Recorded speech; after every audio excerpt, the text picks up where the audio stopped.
Good morning बच्चों। बेटा हम लोग तुलसीदास जी के काव्य का अध्ययन कर रहे हैं। इसमें जो काव्य आज हम लोग पढ़ेंगे वह इस प्रकार है। बीथिका बाजार प्रति अट्टनी अगार प्रति, पंवरी पगार प्रति बानर बिलोकिए। अध ऊर्ध वानर विधि सिधि सी बानर हैं, मानहु रह्यों है भरी बानर तिलोकिए। मूदी आँखि ही में उघारे आँखि आगे ठाढ़ो, धाई जाय जहाँ तहाँ और को किए।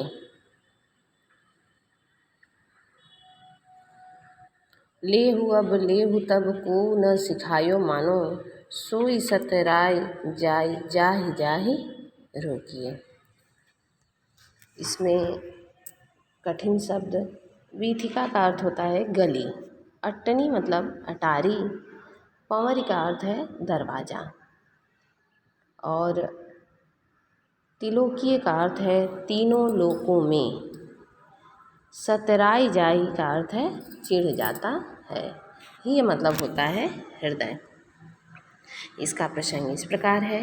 प्रस्तुत पद्यांश में लंका दहन के पश्चात लंकावासियों में व्याप्त भय का मनोवैज्ञानिक वर्णन कवि ने किया है। व्याख्या। लंकावासियों के नगर के गलियों, बाजारों, अटारियों, घरों, दरवाज़ों तथा दीवारों पर हर जगह वानर ही वानर दिखाई पड़ते हैं। नीचे ऊपर दिशाओं एवं चारों तरफ उन्हें वानर ही वानर दिखाई दे रहे हैं। ऐसा लगता है मानो तीनों लोग वानरों से भर गया हो, क्योंकि उनके अंदर इस समय एक भय समा गया है।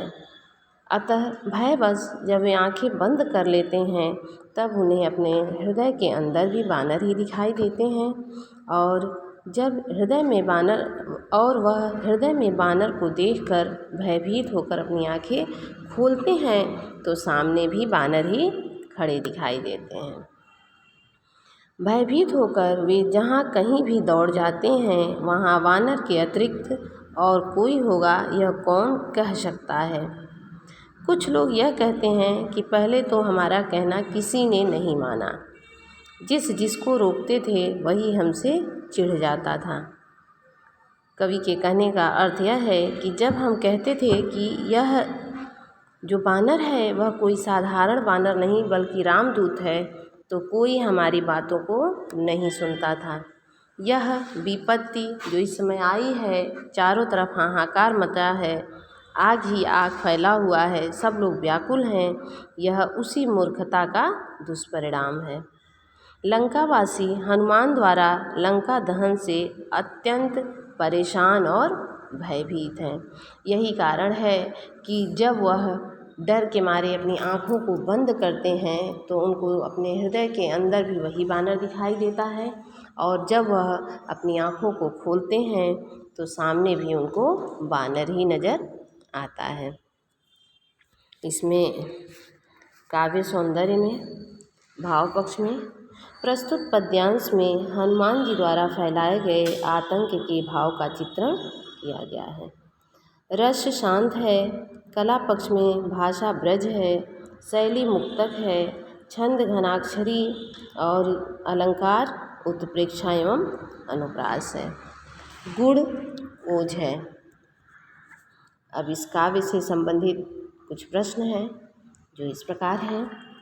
प्रश्न है, सब जगह क्या दिखाई दे रहा था तथा तीनों लोग किससे भर गए थे। इस चीज़ को स्पष्ट कीजिए। यहाँ लोग हो गया है, ये लोग नहीं है, लोक है। तीनों लोग किससे भर गए थे, स्पष्ट कीजिए। उत्तर है, लंका वासियों को नगर की गलियों, बाजारों, घरों, दरवाज़ों तथा दीवारों अर्थात सब जगह वानर ही वानर दिखाई दे रहे हैं।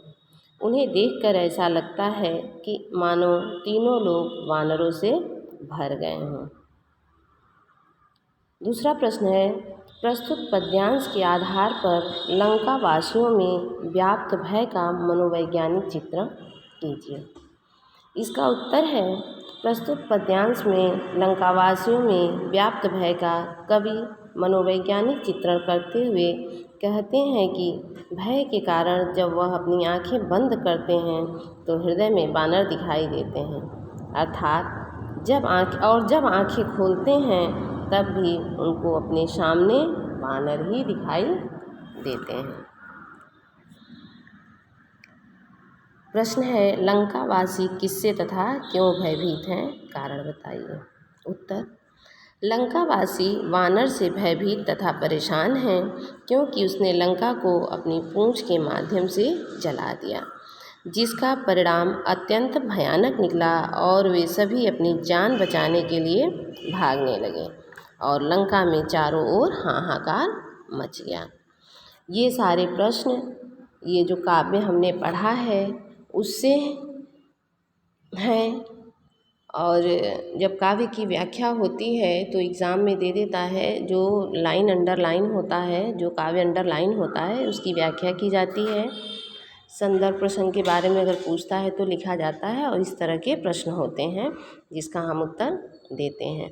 मैं हर काव्य में आप लोगों को पूरी व्याख्या बता रही हूँ, क्योंकि जो प्रश्न बनेंगे वह इन्हीं काव्य की व्याख्याओं में से बनेंगे। तो आप इन चीज़ों को ध्यान देंगे, ये सारे प्रश्न को आप अपनी कॉपी में नोट करते चलेंगे। आगे जो काव्य है तुलसीदास जी का ही, वह है गीतावली। इसका अध्ययन हम लोग कल करेंगे। धन्यवाद बेटा।